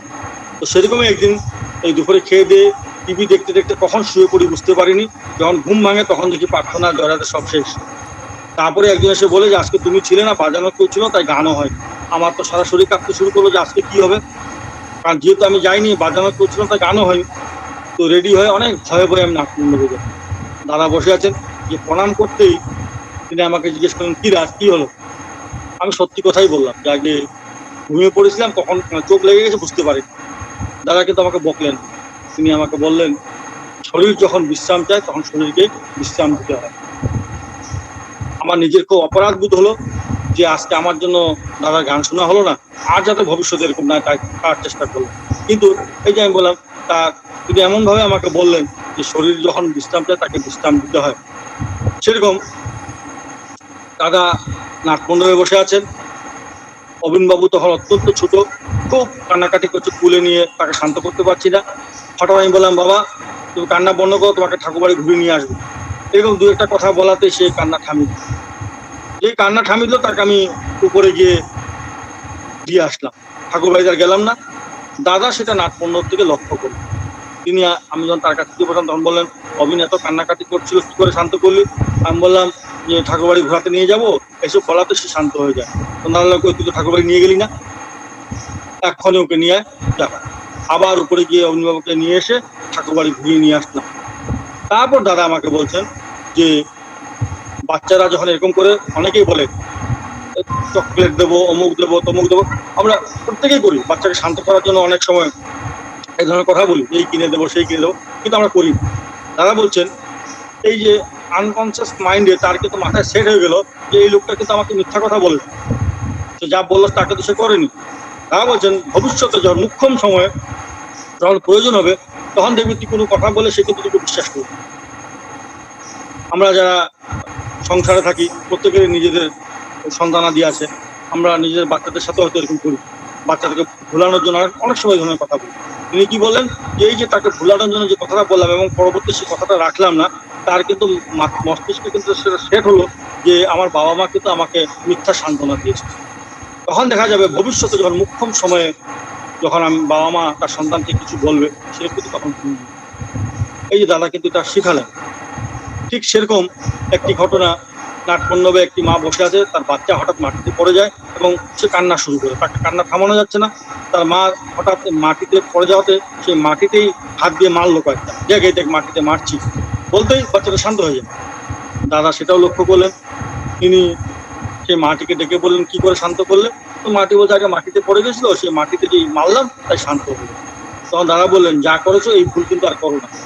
কারণ তোমার বাচ্চা তো একদমই বাচ্চা, সে তো কিছু বুঝে না, কি ভাবছো? তো সে কিন্তু তার মাথায় কিন্তু তুমি সেট করলে যে যেখান থেকে আঘাত পাওয়া যায় সেখানে প্রতিশোধ নিতে হয়। এই প্রতিশোধ নেওয়ার শিক্ষাটা কিন্তু তুমি এই বয়সে তাকে শিখিয়ে দিলে। জিনিসটা ভাবুন, দাদা বলছেন যে যেখান থেকে আঘাত পাওয়া যায় সেখানে প্রতিশোধ নিতে হয়, এটা অজান্তেই কিন্তু তুমি তোমার বাচ্চাকে শিখিয়ে দিলে। তো এই যে ঘটনা, যেমন দাদা এক বন্ধু ছিলেন ভুবনদা, তিনি এখন নেই। সেই ভুবনদার মুখে শোনা ঘটনা। এক সময় দাদা যখন কলকাতায় পড়াশোনা করতেন, দুপুরবেলা খেতে বসছেন, দাদা নিচে নর্মালি নিচে বসে খান। এক প্রবীণ লোক জুতো পরে তার খাওয়ার সেই থালের সামনে দিয়ে হেঁটে যায়। একজনের চোখে পড়লো, তার খারাপ লাগলো যে দাদা খাচ্ছে না, তার খাওয়ার থালের সামনে দিয়ে জুতো পরে হেঁটে গেল। তাকে গিয়ে তখন সেই লোকটি বললো যে আপনি দেখলেন না ঠাকুরের নাতি বসে সেখানে খাচ্ছে, আপনার তার সামনে দিকে এরকম জুতো পরে গড়গড় করে হেঁটে আসলেন। তখন সেই লোকটি বলছে যে ঠাকুরের নাতি টাতি আমি কাউকে চিনি না, আমি ঠাকুর ছাড়া কাউকে চিনি না। মানে খুব অধ্যত্ত ভাবে কথাটি বলেছে। অথচ বলছে কিন্তু এমন জায়গায় যে ঠাকুরেরই বাড়ি সেটা। মানে দাদা যদি ইচ্ছা করতেন তাকে তখন হয়তো দুই চোর মেরে বের করে দিতে পারেন। দাদা কিন্তু কিছুই বললেন। মানে সে যে একটা অপমানজনক কথা বলো যে ঠাকুরের নাতি টাতি আমি কিছু বুঝি না, চিনি না, ঠাকুর ছাড়া কাউকে চিনি না, বা ঠাকুরের বাড়িতে দাঁড়িয়ে কথা বলছো, তো দাদা তাকে একটা কথাও বললেন না। দাদা চুপচাপ খেয়ে উঠে পড়ল। ভুবনদা বলছেন যে 6 মাস পরে হঠাৎ দেখছি যে দাদা বিছানায় শুয়ে শুয়ে বই পড়ছেন, আর ওই যে ব্যক্তি বলছিল, সেই যে ব্যক্তি বলেছিল যে আমি ঠাকুরের নাতিকে চিনি না, সেই ব্যক্তি দেখা যাচ্ছে দাদার হাত পা টিপে দিচ্ছে। এখন প্রশ্ন হলো, ওই ব্যক্তিটির সাথে দাদা এমন কি আচরণ করলেন যে সে দাদা পা টিপতে শুরু করলো? সেরকমই একটি সুন্দর ঘটনা। দাদার এক বাল্য বন্ধু, কিন্তু তিনি একটা সময় দেখা যায় সব জায়গায় গিয়ে দাদা সম্বন্ধে নানান উল্টোপাল্টা কথা বলতেন। দাদা নিজেও জানতেন, কিন্তু দাদা তাকে কখনো কিছু বলতেন না। আমরা যারা থাকি আমাদের অনেক সময় রাগ হতো যে এই লোকটা এরকম করছে কেন, মানে দাদার সম্বন্ধে মানে অরুচিকর কথা তিনি বলতেন। তাহলে একবার দেখা গেল তিনি একটি বই লিখেছেন, সেই ঋত্বিক কনফারেন্সে দাদা তার বই সম্বন্ধে অনেক প্রশংসা করেন যে আমার বন্ধু বাল্যকালে সে একটি বই লিখেছে, আপনারা পড়ে দেখবেন, খুব ভালো বই। আশ্চর্য ব্যাপার, মানে তিনি এতদিনে যা না তার বই বিক্রি হয়েছিল, দাদার এক কথাতে মানে তার শতগুণ বেশি বই বিক্রি হয়। তো দাদা কিন্তু জানতেন যে সে তার সম্বন্ধে এরকম বলে। আরেকটি ইন্টারেস্টিং ঘটনা বলবো। নাটমণ্ডপে বসে আছি, দাদা হঠাৎ আমাকে জিজ্ঞেস করলেন, সিগারেট খাস? আমরা আগে না। কখনো খেয়েছিস? আমরা আগে যখন কলেজে পড়তাম, গুয়াহাটি মন্দিরে থাকতাম, রাতে আনন্দবাজার করে ওই বাইরে গিয়ে কখনো কখনো বন্ধুরা সবাই খেত, আমি পান খেতাম, তো মাঝে মাঝে আমি কখনো দু একবার সিগারেটও খেয়েছি। দাদা তখন আমাকে বলছেন যে জানিস আমার একবার খুব সিগারেট খেতে ইচ্ছা হবে। মার কাছে গিয়ে আমি টাকা চাইলাম, মা আমাকে টাকা দিলেনও, কিন্তু টাকাটা দেওয়ার যখনই আমাকে দিলেন তার কিছুক্ষণ পরে কিন্তু আমার সিগারেট খাওয়ার ভাবটা কেটে যায়। তখন আমাকে দাদা বলছেন যখন এরকম সিগারেট খাওয়ার খুব ইচ্ছা হবে বা এরকম নেশা করার ইচ্ছা হবে, তখন মার কাছে গিয়ে টাকা চাই, তাতে নেশা কেটে যায়। নাটমণ্ডপ থেকে যে উঠলাম, এক বাইরের গুরু ভাই সে আমাকে টাচ করলো যে গুরু দুজনের সামনে কি বলতে জানা নেই, সিগারেট খেয়েছো সেটা আবার গর্ব করে বলছো। আমি বললাম এটা গর্বের তো বিষয় না, আমি খেয়েছি কি খাই নাই তিনি তো সবই জানেন। তাও তিনি যখন জিজ্ঞেস করলাম সত্যি কথাই বললাম, এবং তার পরিপ্রেক্ষিতে আমি একটা শিক্ষা পেলাম যে তিনি কি বলেন যে যদি খেতে হয় তাহলে মার থেকে টাকা চেয়ে, তাতে ভাবটা কেটে যায়। এটা একটা শিক্ষণীয় জিনিস। শীতের কাল, দাদা প্ল্যান্টের সামনে যে লন, সেই লনে বসে আছেন। বাংলাদেশের এক ভদ্রলোক এসেছেন, তিনি দীক্ষিত নন, তিনি ভারতবর্ষের যত তীর্থস্থান সব ঘুরে এসছেন। তো তার একটা ধারণা হলো যে তিনি ভাবলেন যে এরকম কথা বললে হয়তো দাদা খুশি হবেন। তিনি দাদাকে বলছেন যে আমি ভারতের যত তীর্থস্থান সব ঘুরে আসলাম, সবটাই আমার আর্টিফিশিয়াল মনে হলো সব জায়গায় টাকা পয়সার খেলা। কিন্তু এই দেওঘরে এসে মনে হচ্ছে সত্যিকারের যদি ধর্ম বলে থাকে তাহলে এখানে। দাদা শুনেই কিন্তু গম্ভীর হয়ে গেল, খুশি হলেন না। দাদা তখন ওই ভদ্রলোককে বললেন যে এই কম্পেয়ার করার মানসিকতা নিয়ে কখনো তীর্থ ভ্রমণে যেতেন, তাতে অকল্যাণ হয়। তারপরে দাদা একটি ঘটনা বললেন। দাদা বললেন, যখন আমি কলকাতায় পড়াশোনা করতাম, আমার যখন খুব মায়ের জন্য মন খারাপ করতো, মনে কষ্ট হতো, তখন আমি দক্ষিণেশ্বর চলে যেতাম। সেখানে রামকৃষ্ণদেবের যে ঘর, সেই ঘরের বারান্দায় গিয়ে যখন বসতাম, কিছুক্ষণ বসলেই আমার মন শান্ত হয়ে যেত এবং আমার ভাব হতো যে আমি মায়ের কোলেই আছি। দাদা এই কথা বলছেন যে যখন মায়ের জন্য আমার খুব মন খারাপ হতো, আমি দক্ষিণেশ্বরে গিয়ে ওই রামকৃষ্ণদেবের যে ঘর, সেই ঘরের বারান্দায় গিয়ে বসতাম, আর কিছুক্ষণ পরে আমার মন শান্ত হতো আর ভাবতো, আমার মনে ফিলিং হতো যে আমি মায়ের কোলে আছি। ওই দাদাটিকে দাদা এই কথা বলতো যে কোনো কম্পেয়ার করার মানসিকতা নিয়ে কখনো তীর্থস্থানে যেত না। এই ধরনের প্রচুর ঘটনা আমরা দেখি। যেমন অনেক সময় সহকর্মীদের সাথে আমাদের অনেক সময় হয়, মানে একের কাজ আরেকজনের পছন্দ হয় না, যখন পছন্দ না তখন স্বাভাবিক যে সম্পর্ক, সেই সম্পর্কের মধ্যে অনেক সময় ছেদ আছে। তো এই যে সহকর্মীদের সাথে কিভাবে চলতে হয়, কিভাবে ঠাকুর পছন্দ করেন, সেই নিয়ে একটি ঘটনা বলবো। দেওঘরে একটা সময় খুব চুরি চামারি শুরু হয়, তখন বাবাইদা আমাদেরকে বললেন এক একটা টিম করে আমরাও যেন রাত্রে পাহারা দিই। পার্মানেন্ট গার্ড আছে, তা সত্ত্বেও আমরাও যেন পাহারা দিই, সেই মোতাবেক আমরা এক একটা টিম করে এক একদিন আমরা পাহাড় করি। সেরকম একদিনের ঘটনা, রাত্রে পাহারা দিচ্ছি, ঠাকুরবাড়ি থেকে যখন ফিরছি বর্দাবাড়ির দিকে, তখন রাত্র 12:30 একটা বাজে। বর্দাবাড়ি বর্দার ঘরের সামনে যিনি দারোয়ান, এসে দেখছি সে ঘুমাচ্ছে। তা আমাদেরই একজন লোকে তাকে লাঠি দিয়ে খোঁচাতে তার ঘুম ভেঙে যায়। তখন তাকে বলে যে তুমি নাইট গার্ড, মাসে মাসে মাইনে নাও, আর তুমি ঘুমাচ্ছ, এত কড়া কর্কশ ভাবে কথাটা বলে। যাই হোক, পরের দিন সকালে দাদার কাছে বসে আছি, সেই দারোয়ান এসে দাদাকে বলে, আগে আমি রাত্রে শুয়ে পড়তাম ডিউটি দিতে দিতে সেই সময় অমুক এসে আমাকে লাঠি দিয়ে চালো এবং বলছে যে মাসে মাসে মাইনে নাও আর রাত্রে ডিউটি না দিয়ে এভাবে ঘুমাও। দাদা তখন আমাকে বললেন, যে বলেছিল কথাটি তাকে ডেকে নিয়ে আসতে। তাকে ডেকে আনা হলো। দাদা তখন তাকে জিজ্ঞেস করলেন যে ওকে তুই রেখেছিস? তো সে বলে, আগে না, আপনি রেখেছিস। ওকে মাইনে কে দেয়? আগে আপনি। তাহলে আমি যখন রেখেছি, আমি মাইনে দিই, তুই ওকে বলতে গেলি কেন? গেল কথা। তারপর দাদা বললেন যে সেও নাইট গার্ড, তোরাও রাত্রে ডিউটি দিচ্ছিস, সেই হিসাবে দেখতে গেলে তো সহকর্মী লাগবে। তাহলে তখন দাদা বলছেন, তোর জায়গায় যদি আমি হতাম, তাহলে আমি ওকে গিয়ে বলতাম, ভাই তোমার যখন ঘুম পাচ্ছে তুমি ঘুমাও, তুমি চিন্তা করো না, আমি আছি। দাদা বলছে যে তোমার যখন ঘুম পাচ্ছে তুমি ঘুমাও, আমি আছি।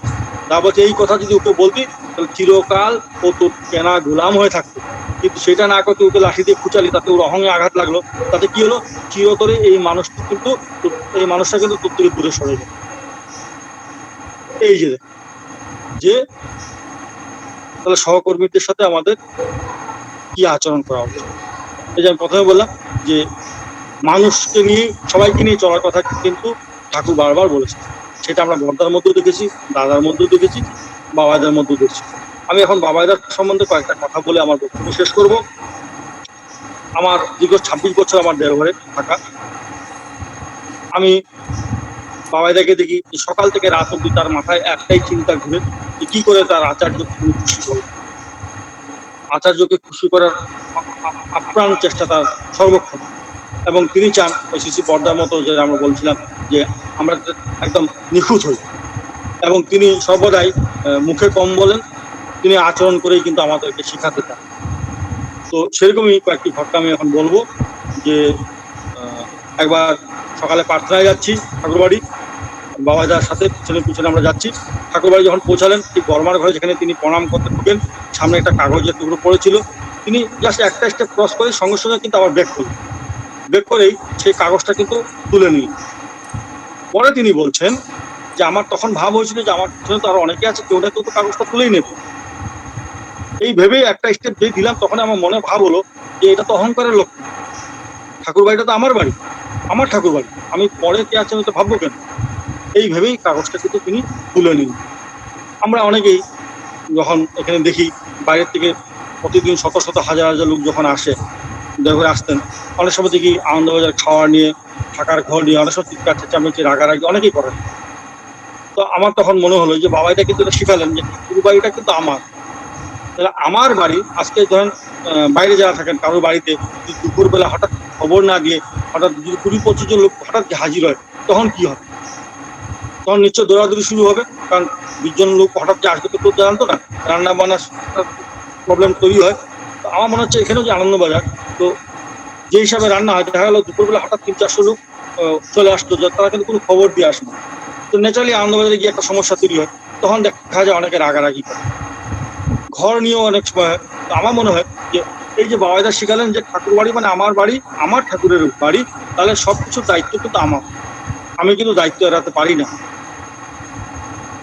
তাহলে সেই ভাব নিয়েই আমাদের চলার ব্যাপার, যে ঠাকুর বাড়িতে যখন আসছি, যেখানে যেটা মনে হবে আমার করার প্রয়োজন আমি করার চেষ্টা করবো, এটা কিন্তু বাবাইদা শিখালেন। ঠিক সেরকম দেখছি যে বাবাইদা একটা সময় মরিচ গাড়ি নিয়ে সন্ধ্যার সময় বেরিয়ে যেতেন, তার সাথে আমিও যেতাম।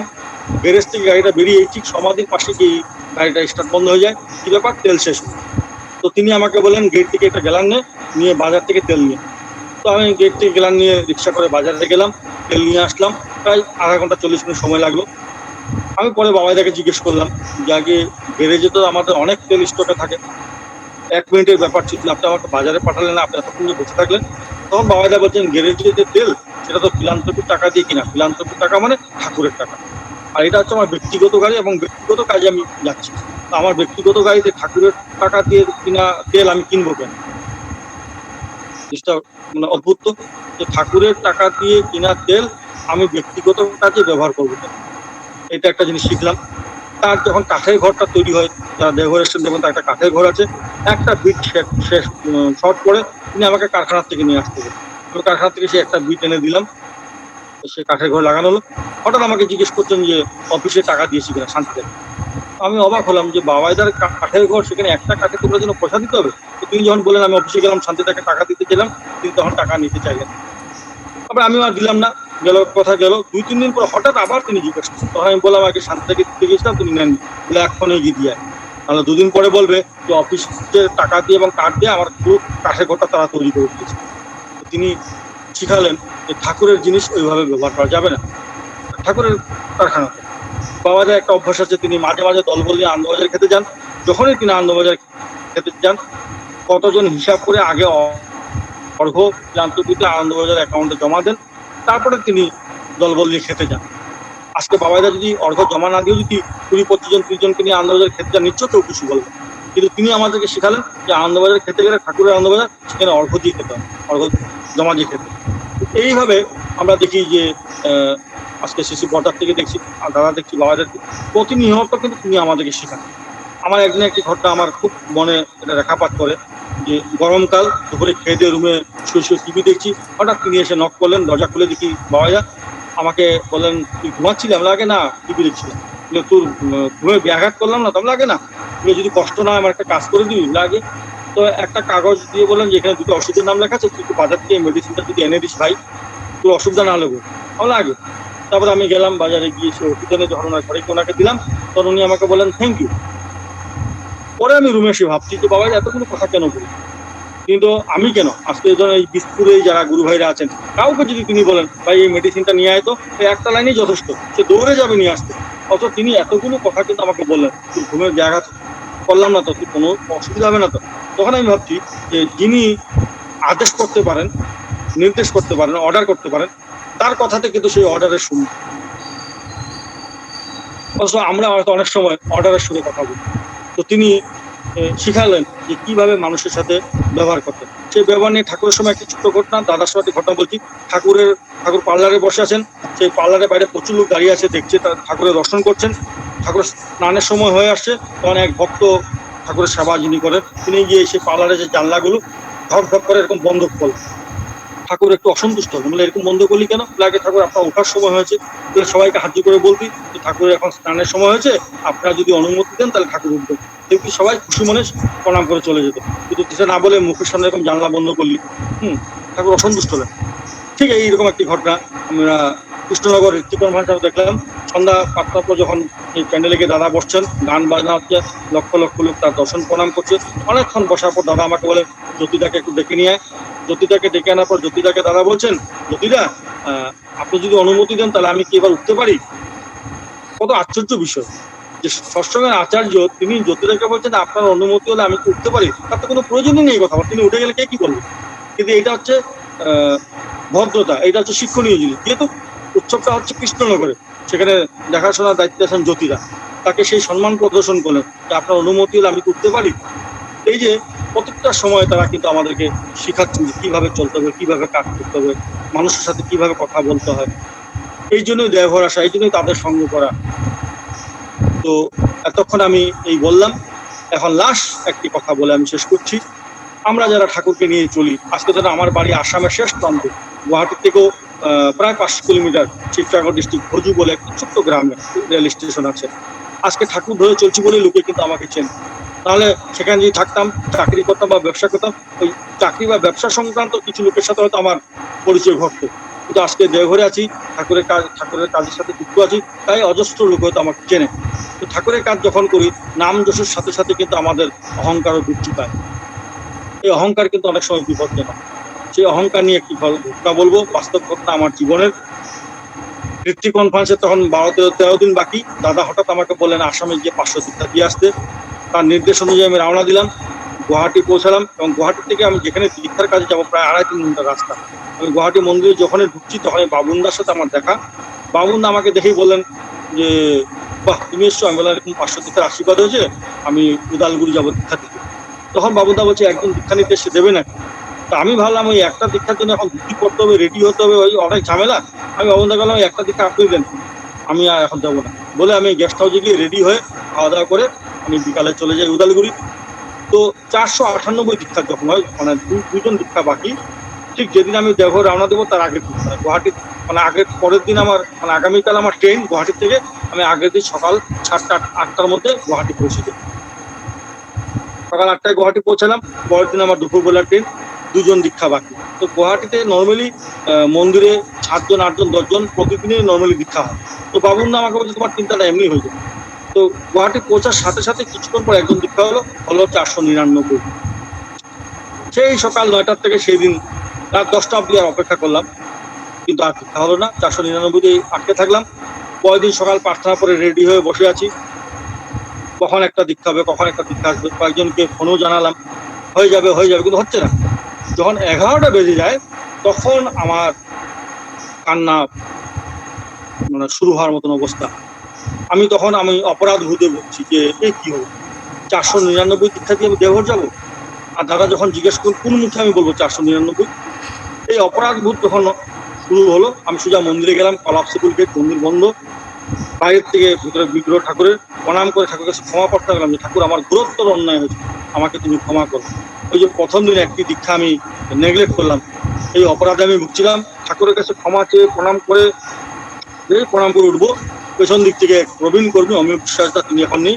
তিনি বলছেন পবিত্র নাকি, আমরা বলে একজন দীক্ষা দেবে নাকি, আমরা এখনই দেবো। সঙ্গে সঙ্গে সেই একজনকে দীক্ষা দিলাম।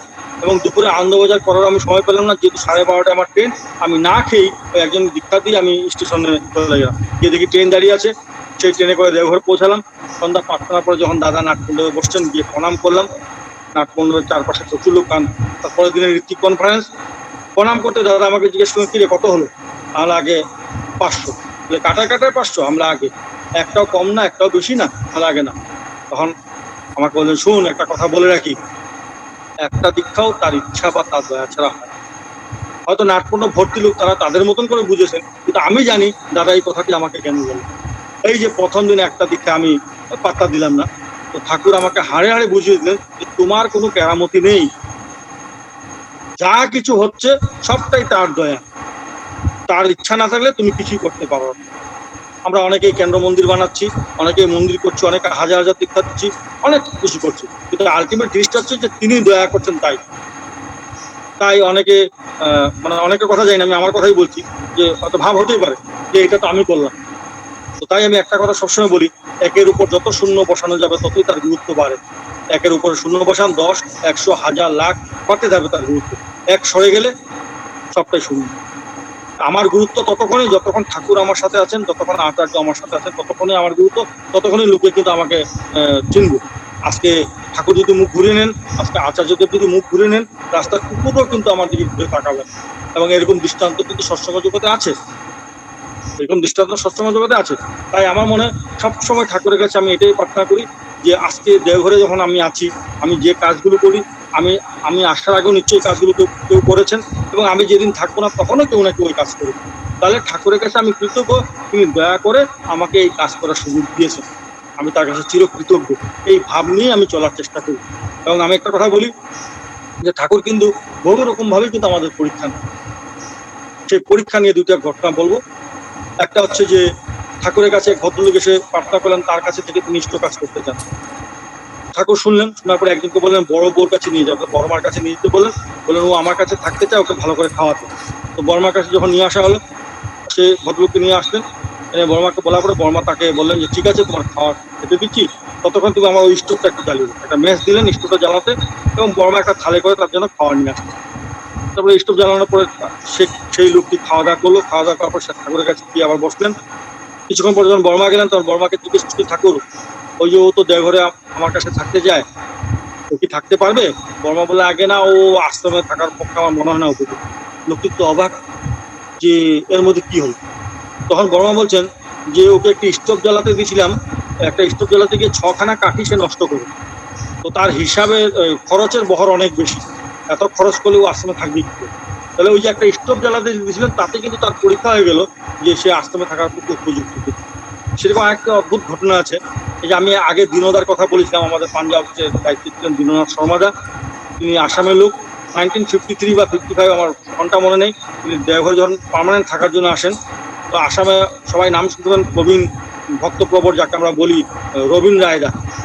তো রবীন রায়দাকে তখন শ্রী বর্দা বলছেন দীনদার কথা, যে ও তো আশ্রমে থাকবে বলে এসছে, তো ভাবছি কালকে ওকে অকারণে একটু গালাগাল দিয়ে দেখবো, বকাবকি করবো, দেখি সহ্য করতে পারে কিনা, আশ্রমে থাকার পক্ষে উপযুক্ত কিনা আমি একটু দেখবো। রবীন্দ্র তখন খুব মনে ভয় হয়, কারণ তখন আশ্রমে থাকার জন্য লোকই পাওয়া যায় না। এই অবস্থায় তাকে যদি বিনা কারণে বকাবকি করে, সে তো আশ্রম ছেড়ে পালিয়ে যাবে। তো রবীন্দ্র গিয়ে সারাত্র ধরে সে দীনদাকে যাজন করে গেছে, ভাই কালকে তোমাকে বর্দা অকারণে অনেক বকাবকি করবে, তুমি কিন্তু মাথা গরম করো, তোমার এটা পরীক্ষা। যাই হোক, সকালবেলা সেই রবীন্দ্র এবং দীনদা যখন এসে বর্দাকে প্রণাম করছেন, বর্দা তখন দীনদাকে কিছুই বললেন, কিন্তু রবীন্দ্রকে বর্দা বলছেন, কি রবীন, বলা হয়ে গেছে? রবীন্দ্র তো ভক্ত লোক, সঙ্গে সঙ্গে বুঝতে পারলেন যে পরীক্ষাটা তো দীনদার ছিল না, পরীক্ষা তো আমার হয়ে গেল। এই যে বর্দা বলেন, কি রবীন, বলা হয়ে গেছে? তাহলে রবীন্দ্রকে তো তিনি দীনদাকে বকুন বলে বলেছিলেন, এটা তো বিশ্বাসের কথা। এই যে দীনদাকে বললেন, এই কথাটা তো তিনি এই বিশ্বাস ভঙ্গের মতন হয়ে গেল। তাই বর্দা বলেন, কি রবীন, বলা হয়ে গেছে? তো তখন রবীন্দ্র অনুভব করলেন যে পরীক্ষাটা দীনদার ছিল না, পরীক্ষাটা ওনার ছিল। তো এইভাবে ঠাকুর বিভিন্ন ভাবে কিন্তু আমাদের পরীক্ষা নেন। তো প্রত্যেকে আমি আমার শেষ যে অনুরোধ, ঠাকুরকে এই জীবনে পেয়েছি, এটা আমাদের পরম সৌভাগ্য। আমরা মন প্রাণ দিয়ে তাকে ভালোবাসার চেষ্টা করব, এবং আমি যেটা বলছিলাম, প্রশ্ন শূন্য হয়ে সেই বিশ্বাস নিয়ে যেন আমরা চলতে পারি, তাহলে কিন্তু আখেরে কিন্তু আমি লাভবান হব। এখন অবধি যা কিছু বললাম, আমি আমার বুধ অনুযায়ী বলার চেষ্টা করেছি। আমি আগেও বলেছি আমি বক্তা নই, এই বলার মধ্যে কোনো যদি ভুল ত্রুটি হয়ে থাকে আপনারা ক্ষমা করবেন। আর আজকে অনলাইন সৎসঙ্গের যুগে আমি আরেকটা কথা বলি, হয়তো অনেকেই দেওঘরে আসে নিবেদন করার জন্য, যখন বাবাদের কাছে নিবেদন করতে আসেন, আমরা অনেকে থাকি সেখানে, অনেক সময় হয়তো অজান্তে অনেকের সাথে হয়তো যে ধরনের ব্যবহার বা আচরণ আমার করা উচিত, হয়তো ভুলবশত অনেক সময় খারাপ ব্যবহার করে ফেলি, হয়তো পরবর্তীতে মন খারাপ হয়, যার সাথে হয়তো সেই খারাপ ব্যবহার করলাম তাকে হয়তো পেলাম না, দেখাও হলো না। তো এরকম যদি কারোর সাথে কখনো আমার অজান্তেই যদি কারোর প্রতি যদি আমার খারাপ ব্যবহার কখনো হয়ে থাকে, এই অনলাইন সৎসঙ্গের যুগে আজকে আমি তাদের কাছে ক্ষমা চেয়ে নিচ্ছি। আপনারা প্রত্যেকে ভালো থাকবেন, ঠাকুরের কাছে এই প্রার্থনা করে আমি আমার বক্তব্য শেষ করছি। জয় গুরু। জয় গুরু। জয় গুরু। অপূর্ব ঠাকুরের কথা